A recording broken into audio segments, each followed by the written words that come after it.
The following is a Hoop Ball presentation.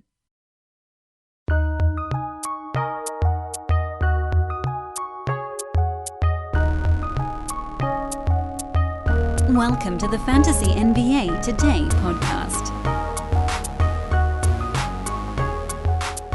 Well, I lied to you fine people, and I expect you to hold me to it. No Neil Rochlani today. I screwed it up. I forgot that yesterday evening was still part of a holiday, and I had to be outside. I couldn't be at my computer. Normally on Monday evenings I record with Neil, and he was ready to go, and I wasn't. So, Neil, later this week. Neil will be on later this week. You'll just have to contain your enthusiasm until I believe he'll be on our Thursday episode. Yeah, I can figure this out. Big, fat, juicy thank you, as always, to our buddies at Hawaiian Isles Kona Coffee Company. Hawaiian ISLES, HawaiianIsles.com is the website. Hawaiian Isles, you can search for them on Amazon as well, which is where I acquired my bag, which you say, hey, Dan, I thought you didn't drink coffee. I don't, but I know a lot of people that do, and I bet you do as well. Fantastic gifts now. We've got reasons for gift giving coming up. Thanksgiving soon, and then you got specials and then holidays and all that good stuff. Birthdays, if you got those work as well. Or maybe you just get it for yourself. Enjoy a nice gourmet roast, a Kona roast, a macadamia nut flavor, or classic. Go classic. Maybe you don't want to jazz it up with new flavors. Hawaiian Isles Kona Coffee Company, HI Kona Coffee on Twitter. HIKONA COFFEE on Twitter. Hit them up. They're fantasy ads, man. Have some fun with them. Talk basketball. See where they're drafting. Hawaiian Isles. Tomorrow, Brandon Marcus. Neil on Thursday. Adrian and Coach separately, believe it or not, on Friday's show. I got things I want to talk to each of them about. No, I got that wrong.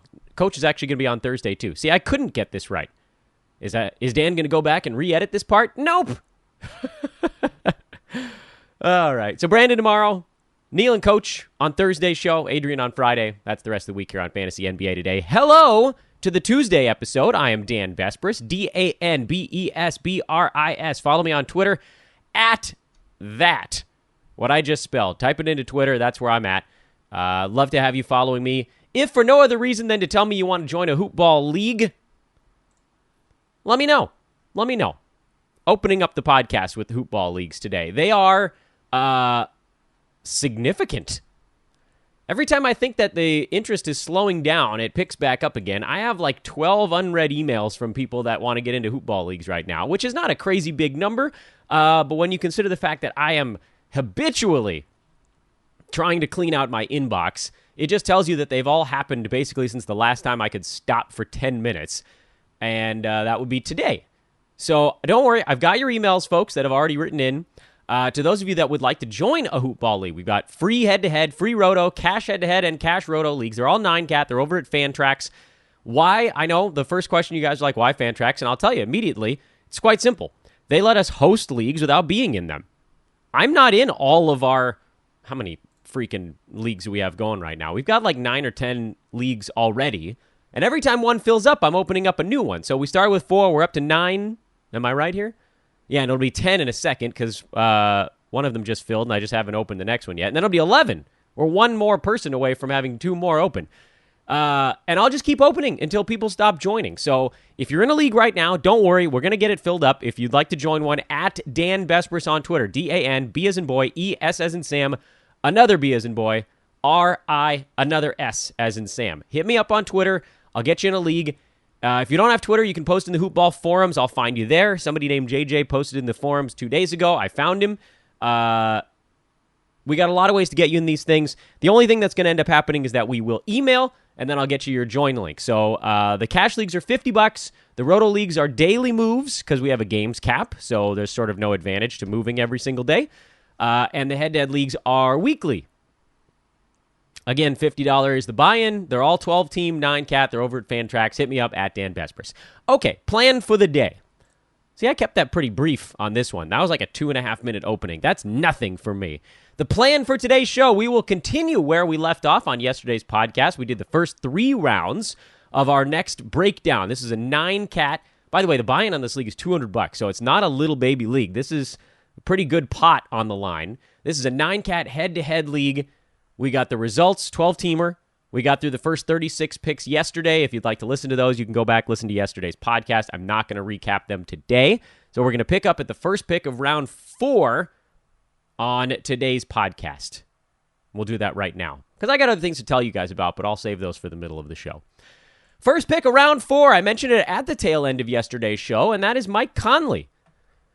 And I only brought it up because I thought the overarching theme on yesterday's breakdown was that a lot of times teams in the middle were reaching where they didn't need to. Guys that would come back. If you're in the middle of your round, which you know I love to be in the middle, don't misconstrue that, you perverts. Obviously, you want to be in the top 5 to get one of those most juicy first-round picks, and maybe somebody else will leap into that crop, but it doesn't look all that evident right now. But if you're not going to be in the top couple, you want to be in the middle. You want to be in the middle. Sure, at the corners, you don't have to worry about who's going to come off the board in between. You just sort of make your 2 picks, and then you sit for a while. Unless you're exactly on the turn, right? Like if you have the 12th/13th, if you're on the turn physically, that's an okay spot to be because no one can go off the board in between your 2 picks. But like 11, 10, 11, those are horrible spots. Because every pick you make, you're like, okay, I've got this other guy I want. Is he going to last the 4 people in between me and my next pick? That's a brutal spot to be. I've had that spot a lot. I think we all have. But the point of all of that was, if you're in the middle, let people fall to you. It'll happen in every single round. Anyway, we pick up this one with the team that took Tobias Harris finishing off the 3rd, taking Mike Conley to start the 4th. This is one of those spots where if this was done the middle of the round, I would be thrilled with both of these picks. As it stands on the turn, unless you really wanted those 2 guys, they're not super exciting. Like, these are guys that are falling. Tobias Harris has an ADP of 54. You didn't have to take him at 36. I love Tobias Harris. I think he's going to be around 36, but you didn't have to take him there. You only had to because he was on the turn, and there are other guys that are a little bit more exciting. Mike Conley, ADP of 42. Yeah, I mean, he wasn't going to get back to you. So from a reality drafting standpoint, these are the guys. If you wanted them, you had to do it here. But from a pure value, this is in a vacuum, not worrying about where your next pick is, which obviously, hyperbaric chamber or whatever it is. We're, I guess it wouldn't be hyperbaric. That'd be high pressure. This is in a zero pressure, hypobaric chamber, which doesn't exist. Yeah, obviously you take these guys where their ADP is or later, because then you maximize their value. But if these are the guys you want, and you've got 2 picks on the turn, and you don't get to pick again for 20 spots, you sort of have to do it. Now, as we go through the rest of this round and the next one, I'll explain why I had that lecture. Chris Middleton at 38, that's too early. And again, this is another spot where you got to let guys fall to you a little bit. This is not a guy worth reaching for. His ADP is 52. Just in front of Tobias Harris in most leagues. You just didn't have to get him this soon. And there are other guys on the board that you could take in those late 30s that have higher upside. Maybe a little bit risky, I guess. I mean, I know he's a safe guy. He's a very high floor, but man. Rob Covington at 39, which you guys know how much I love Rob Covington. This is generally earlier than he's going, too.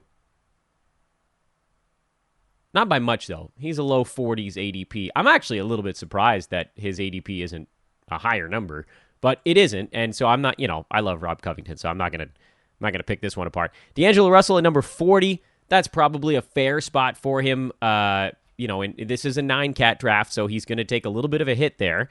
He had this massive, massive season with Brooklyn, and he was number 57 in 9-cat.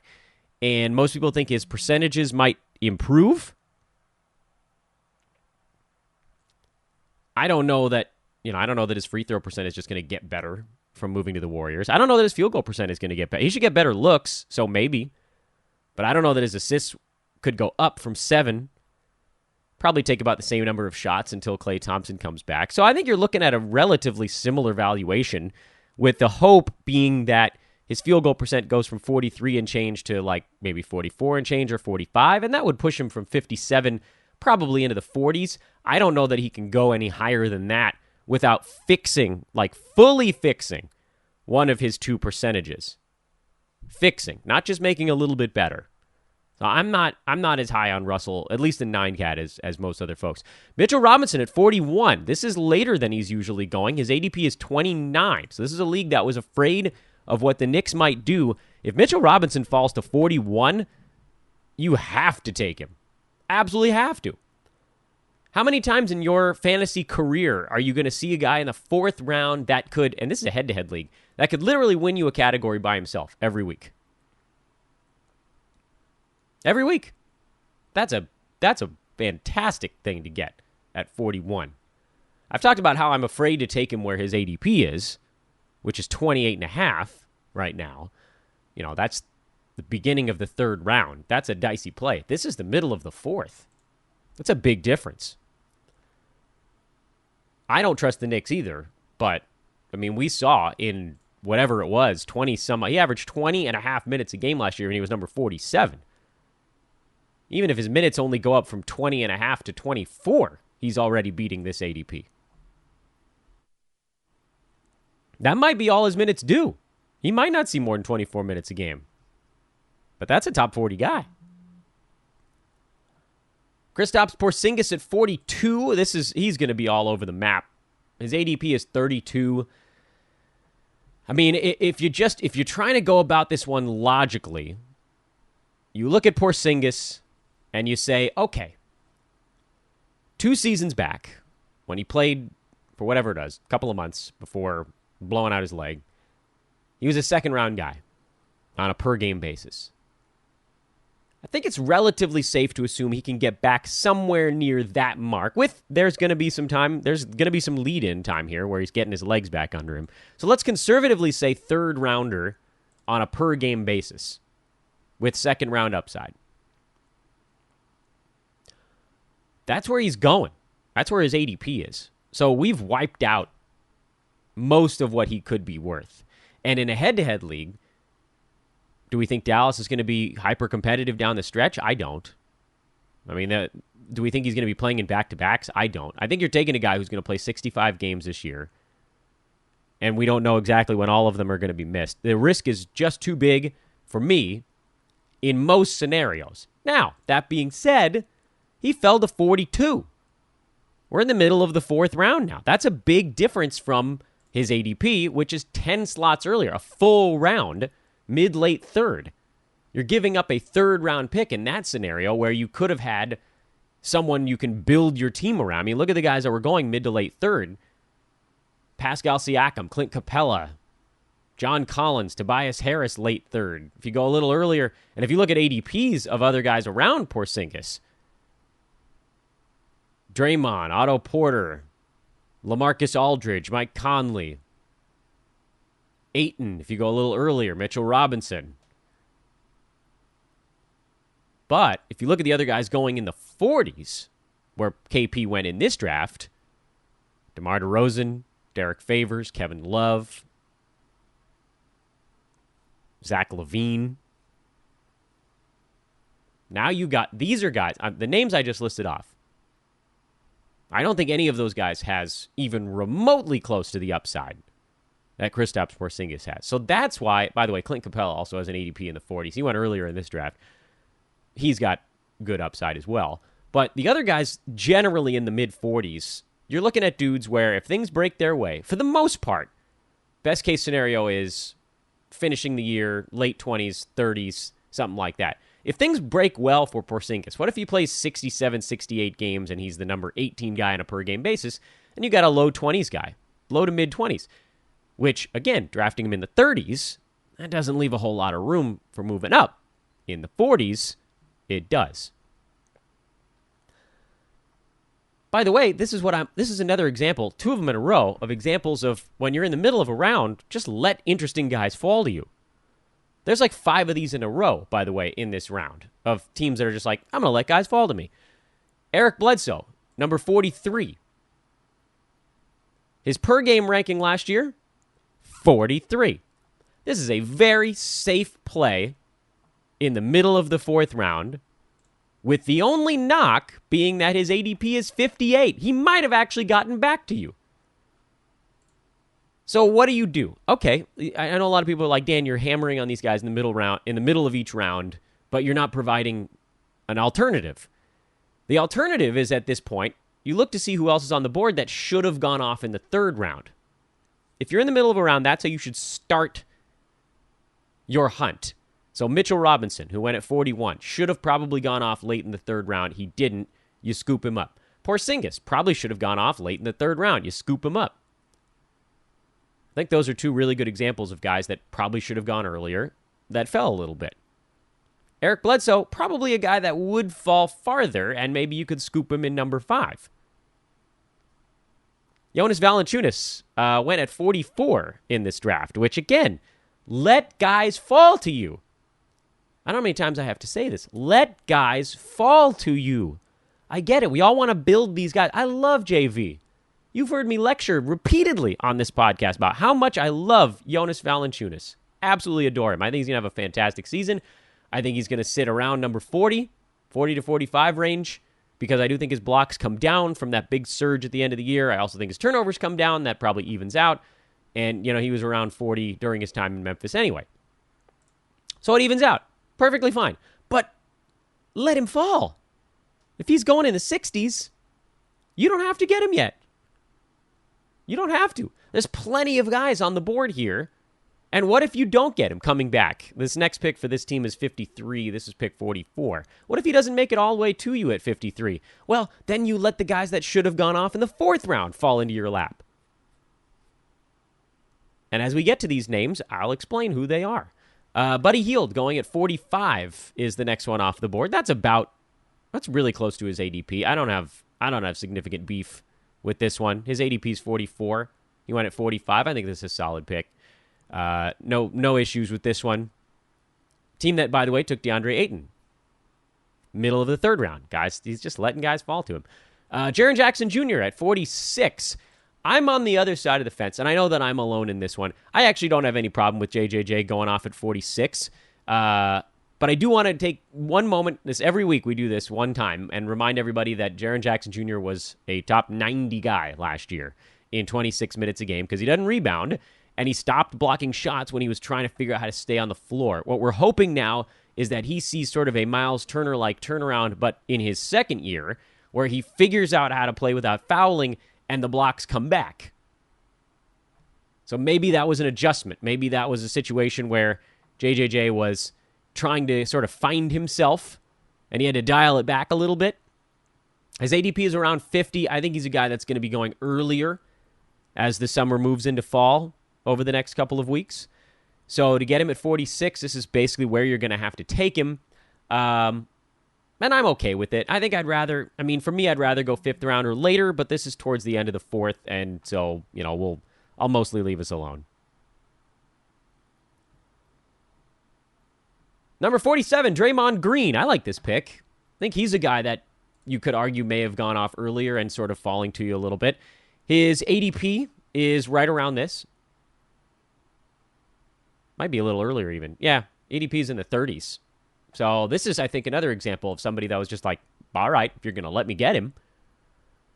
Actually, I don't know who's running this team, but they're outside of their 2nd round pick of Luka Doncic. They've basically done all the stuff that I do, which is just take the guys that are falling to you.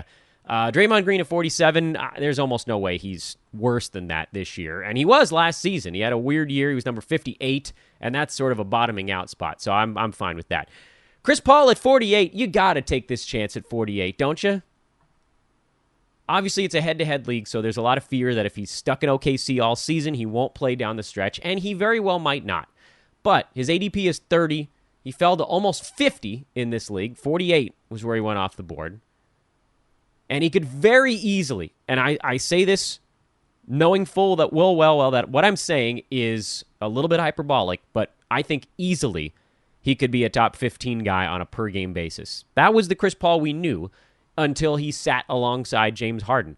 Now he goes back to running an offense, and don't tell me about Dennis Schroeder or Shai Gilgeous-Alexander running the team away from Chris Paul. There's no way anyone can wrestle a team away from Chris Paul. Unless you're James Harden. None of those guys have proven themselves the way CP3 has. He's old, he's abrasive, all that stuff. They're going to learn from him. He's going to pile up assists and steals like it's going out of style. And I also think you'll probably see his field goal percent come back a little bit because now he's not on a team that's going to force him to chuck from three. He can go back to taking his elbow jumpers, where he's closer to a 50% guy than three-point land, where he's closer to high 30s. Fine, his 2.2 threes per game, those come down. I have no problem with his threes coming down.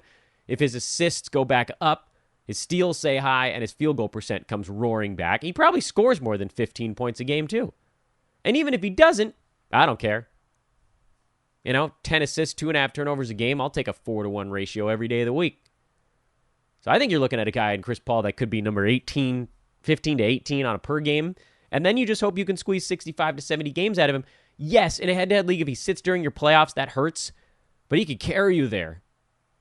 He'll carry you there, and then just have some sort of contingency plans.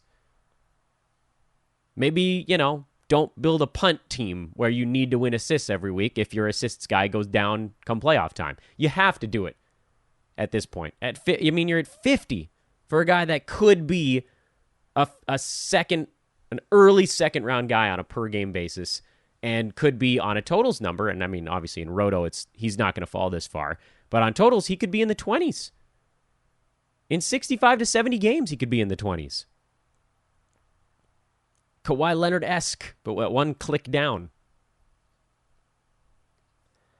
That's the fourth round in the books. That's the fourth round. And as soon as we get to the fifth here, I'll start pointing out some of the guys that I think folks could have, in the fourth, let fall to them in the fifth, as opposed to, doing the scraping and clawing thing. But before we do, you guys know what time it is. It's time to talk about my buddies at mybookie.com. That's where I'm putting my money. Oh my God, I can't wait. Every single day on this show, I'm just like, how many freaking days until I can start placing my NBA wagers? I'm the wrong guy to tell you to go bet on football because I have always lost at football. But there are people out there that know what they're doing, and MyBookie is hosting the first ever online handicapping super contest. So if you're one of those people that knows how to bet NFL, first place in their super contest is guaranteed at least $100,000. You heard that right. 100, then a comma, and then 3 more zeros. And it only costs 100 without a comma to enter. For that contest, you pick 5 NFL games every week against the spread, climb the leaderboard, and if you're really good, you can win your share of that massive cash pool. It's crazy. Anyway, bigger picture with MyBookie. First of all, still unbelievably thrilled to have them on board with us here at Fantasy NBA Today and Hoopball. And I'd only recommend them if they're proven, which they are. They consistently get among the highest ranks on various rating sites for online books. They are more responsive than their competitors, which I know is a thing people are always worried about. They're proven now. They've taken that step forward. They've said, we understand what the build is for this type of service, and we're going to improve upon it because everybody else is taking it for granted, and we're not gonna. You bet, you win, they pay. Simple. Bet, win, get paid. And the best part of all, a deposit match bonus. That's why we're talking about him. A deposit match bonus. Promo code is TODAY. The word TODAY. TODAY. You can do it today chronologically. Use the word TODAY. TODAY at mybookie.com. MYBOOKIE. Don't forget to use the promo code when you're setting up your account. They'll match you up to $1,000 on your first deposit. You got $250? Put it in. They'll put in $250. You got $400? Put it in. They'll match it. By the way, for you NFL fantasy guys, they've got player perks and you can bet fantasy results on NFL players in each game. Pretty cool little thing they've got as well. That's mybookie.com. Big thanks once again to our newest partner here at Hoopball. Round 5, we chug along. I think I'm probably just going to do one more round on this one. We'll keep today's pod a little bit shorter because the next few are going to be a little longer. Again, Brandon tomorrow, Coach and Neil on Thursday, Adrian on Friday. We got a lot to talk about. And I'd love for those guys to be able to weigh in a bit more heavily since I'm going to knock out the first 60 on today's show. Round 5, DeMarcus Cousins at 49. Yeah, obviously, that happened before his injury, so we'll just put a Sharpie through that one. Would have been a great pick at 50, but yeah, he's out, and he's in legal trouble, so double whammy. Kyle Lowry at number 50. This is a really interesting one. This is your classic tumbling player, and no one's talking about him except a select few Raptors fans who love him, and they should. I completely don't understand this one. I do not understand this one at all. In a brutal scenario last year for Kyle Lowry, he sat and he sat and he sat, and they rested, and he had injuries, and he rested and he had injuries. He still got to 65 games.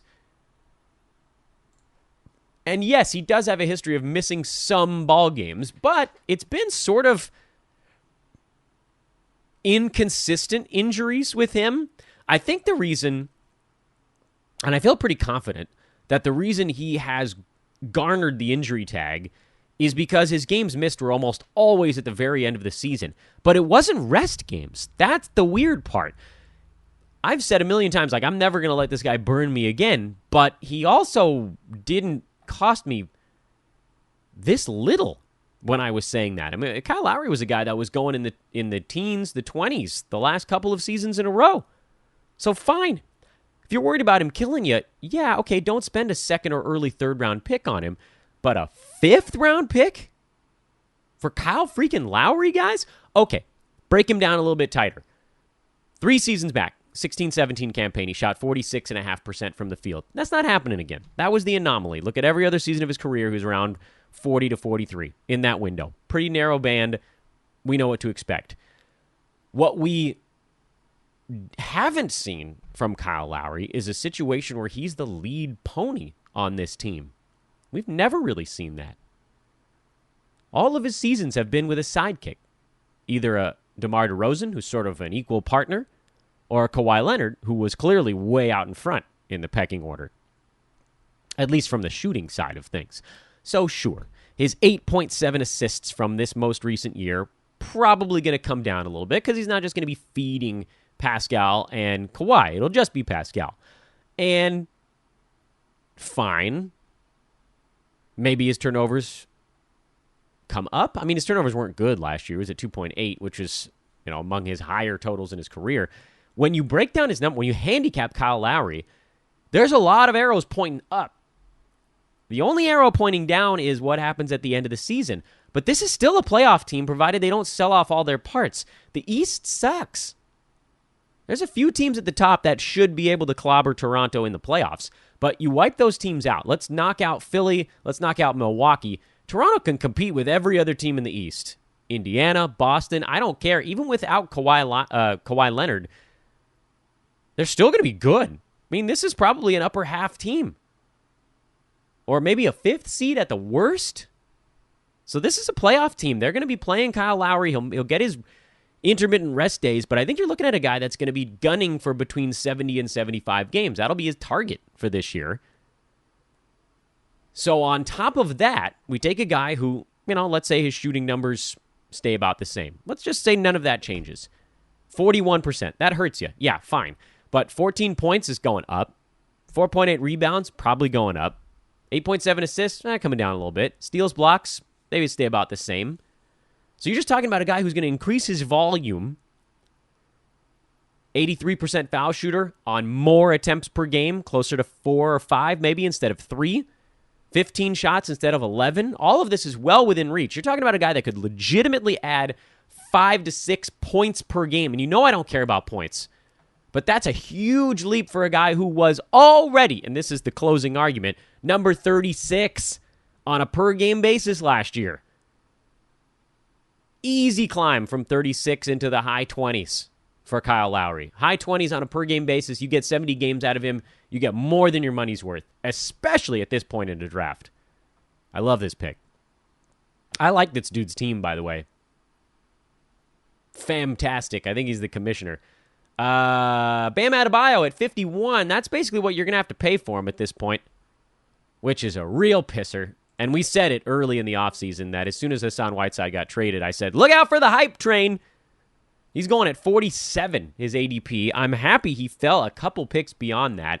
And it's weird to say this, but I feel way more comfortable taking Bam in the 5th round than the 4th.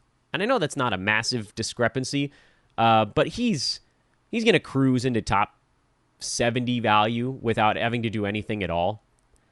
So if you're getting him in the 50s, yeah, you wipe out some of the upside because probably a strong year for him on a per-game basis is probably something in the 40s. And then he's durable, so you could push him higher by totals. But this is where you're going to have to get him. You're going to have to spend, and you know my take. I'd rather Jonas Valanciunas fall to me at this point, or farther. And a couple of names that go after him in this round. Brook Lopez going at 52, by the way, in this draft, which is another guy that probably would fall a little bit farther if you let him. His ADP is 64. I love him at 52 also, but 64 is where he's going. Zach LaVine at 53. I'm not a big Zach LaVine guy outside of points league. CJ McCollum at 54. I mean, these guys are perfectly safe plays. Here's the argument for the guys that are coming off the board right now. And we can't pick them apart quite like you could earlier in a draft because, LaVine's ADP is 49. He's probably going to be somewhere near this point.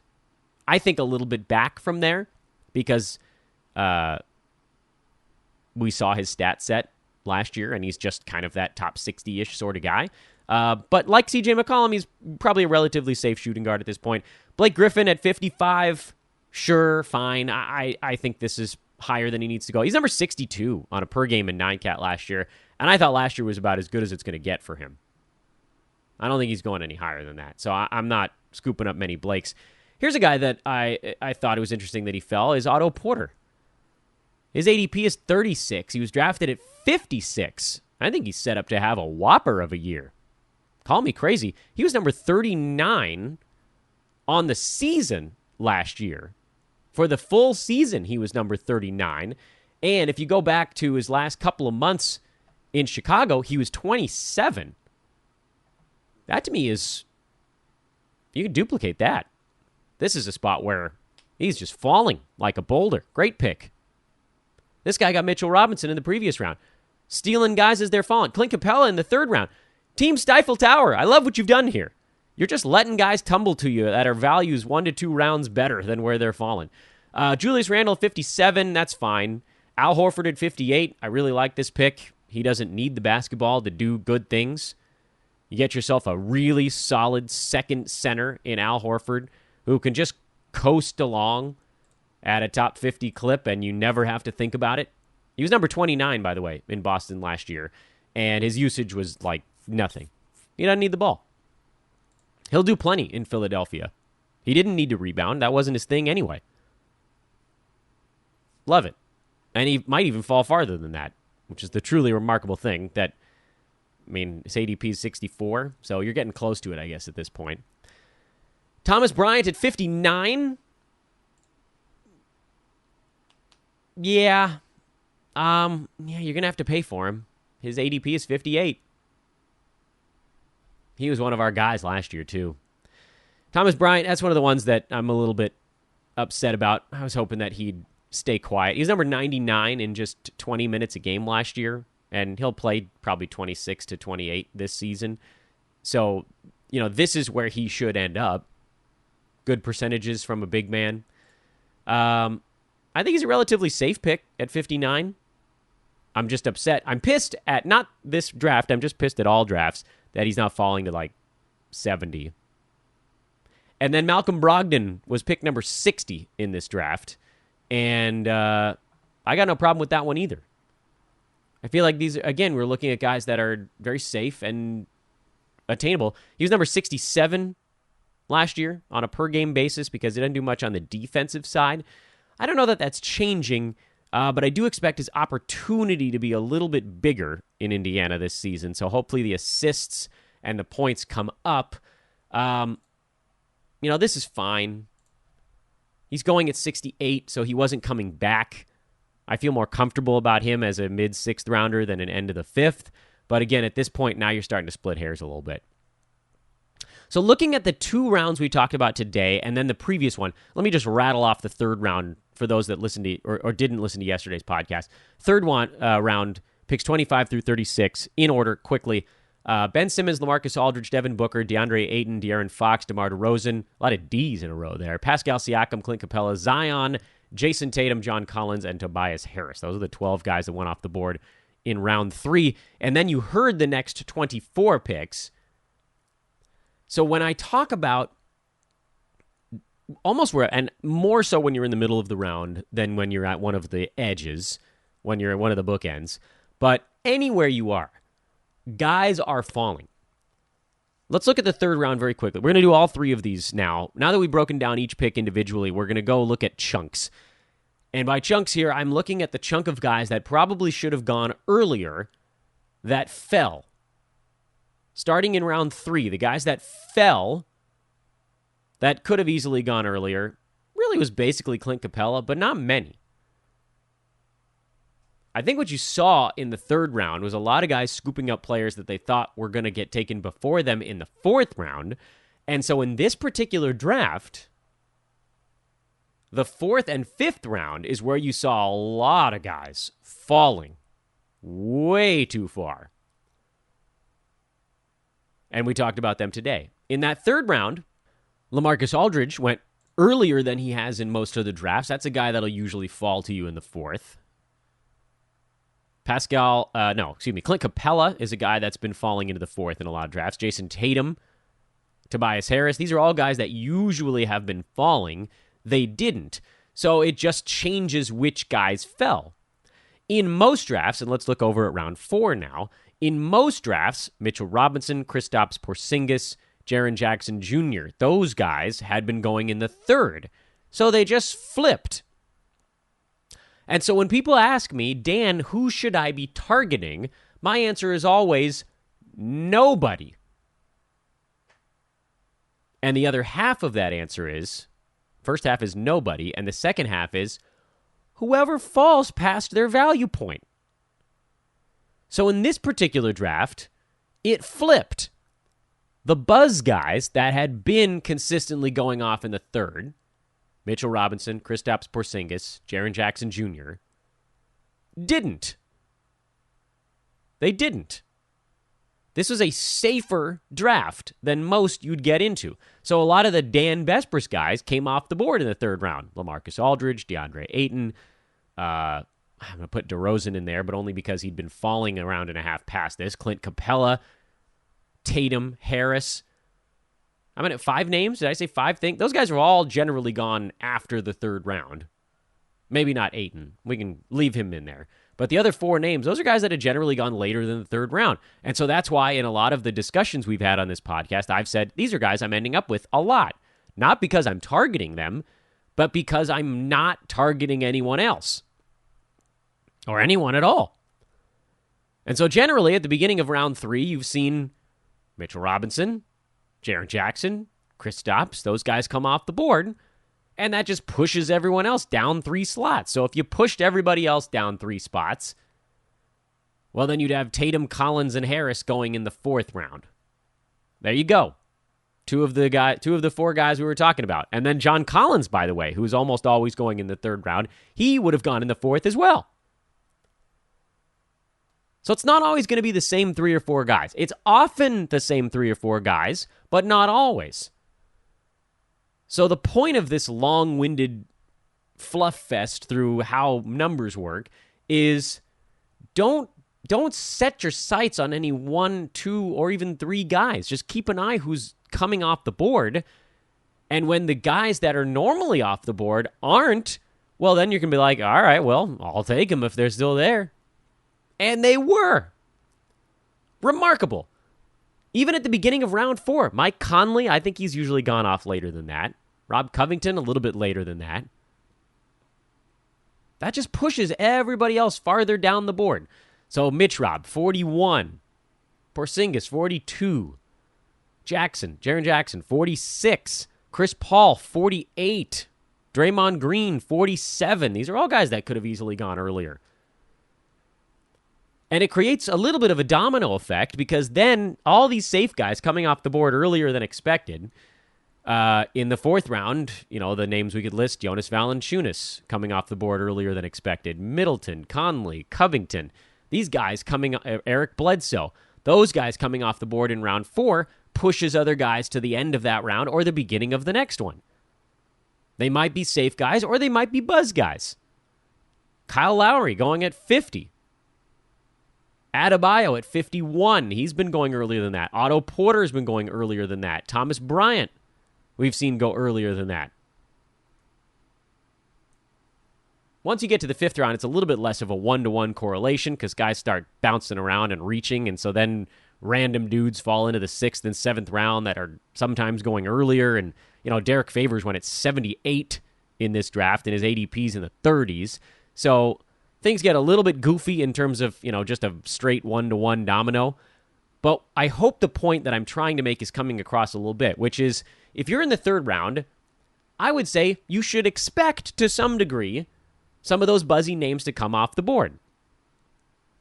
Which ones? Again, Mitchell Robinson, Kristaps, Jaren Jackson Jr., and then some of the guys that did. Zion Williamson should come off the board in that round. Siakam's been coming off in that round. John Collins, who's less buzzy than he is. He could actually, there's a lot of these guys that could actually hit their mark. Point is, those are the guys that are often going off in the 3rd. That's what the ADP is for. When they don't, count it as a win. Don't say, "Aw, nuts, Tobias Harris didn't fall to me at 50. Celebrate the fact that Jaren Jackson Jr. did. There's always a positive unless you get snaked. Unless someone nails your guy right in front of you. Then, yeah, that's a little bit of a pisser. But there's another discussion to be ready for that. This discussion is don't target a guy, target a value. Who fell in this draft? Yeah, it's harder when you're going 90 seconds a pick. The pressure's on, man.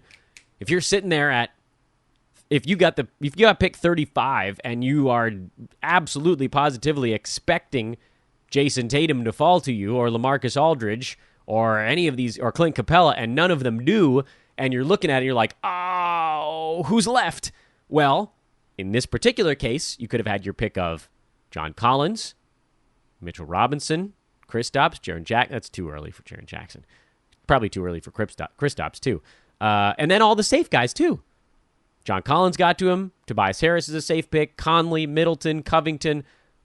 There's always someone there. There's always someone there. You can't be like, my guy is off the board. That's the wrong way to draft. You got to have a whole bunch of guys and line them up. And when a couple of the values come off the board, that just means that guys you didn't expect to be valuable become valuable. Reminder, the draft guide, new features. Ooh, I love it. I love it when we get into new features part of the season. New features in the draft guide this week. Dynasty strategy, schedule analysis, second half surge, guys. And the pace report. Which teams are going to play at the best pace and how is that going to impact your fantasy players and drafts? I love the second half surges. They're already predicting which guys are going to go off in the second half of the season. Next week, we already know what's getting added to the draft guide. Punt strategies, deep league cash specialists, values on Yahoo, DFS articles, and out-of-position stats. All of this stuff is coming to the draft guide. There will be a mock draft in the draft guide. Ooh, I should have talked about this earlier in the show. I hope you guys didn't tune me out now because we're going into the sort of closing remarks. The great Eric Ong will be hosting a forum mock draft. That forum thread should be opened up here shortly. All you got to do is go to it, sign up. It's an in the forum mock, and then Eric's going to be breaking it all down for the draft guide crowd. So join us at the Hoopball forums, hoop-ball.com. Click on the forums tab, and you can get in the mix on that. Also, big thank you to Fantasy Draft. I want you guys to check out our new DFS show. First episode aired last week on Thursday. Episode 2 will be coming this week on Thursday. The great Coach and Mike Apatria hosting that bad boy. The show is called DFS Today. They're just talking strategy right now. I'm going to be listening to every single episode of that show because I want to get more into DFS, and I want to be good at it, and I want to learn from guys that I know are going to be able to teach me and have fun doing it. DFS Today. The links are available everywhere. Check that out. And I think that's all the stuff. Again, you can join the Hoopball Leagues. I mentioned that at the beginning of the show. Please rate and review the podcast if you haven't done so already. It's very easy to do it if you're on your computer. I've been tweeting out the iTunes link. just click on that thing. If you're on your phone, it'll take you to the podcast app. And if you're on your computer, it'll ask you to open up iTunes. And then you can just navigate to the rate and review button on your phone. We'll just do it together here at the end of the podcast. Once you're in the podcast app, if you're into the show that you're looking for, and this is an important feature, if you're into the show that you're looking for, you have to scroll down. That's the key. Scroll down, scroll down, scroll down, scroll down. Just make sure you're not on the page that shows you all the episodes. It's needlessly convoluted. I don't know why they do this. To me, the easiest way to do it is to search on your phone. Search for Fantasy NBA, and then Fantasy NBA Today should actually be the first result. Once that pops up, you click on the show picture. It should be the first thing you see. And there, right in front of your eyes, is the rating and review. You can scroll down. You can rate and review at the bottom of that page. I know. I don't know why they made it so hard, but they did, and we'll love you forever if you do it. I am Dan Besbris again. Later up this week, tomorrow, we'll be talking to Brandon Marcus. We'll break down the next couple rounds of this fantasy draft. 9-cat head-to-head. Ooh, medium money.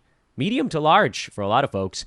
Thursday, again, we'll talk to Coach about Team USA, who escaped by the skin of their teeth an overtime win over Turkey, a lucky overtime win over Turkey. We'll talk Team USA with Coach, also his DFS Today show. We'll get an update on what to expect from that episode this week. And then Friday, Adrian Benjamin's my man with an eye on the youth in the NBA. We'll finish up this draft. We'll also look at Adrian's faves from this one, and that'll take us through to the end of the week. At Dan Besbris, DanBesbris. Hit me up on Twitter or the Hoopball forums if you want to get into those leagues. If not, that's fine too. I'll talk to you tomorrow either way. So long, everybody.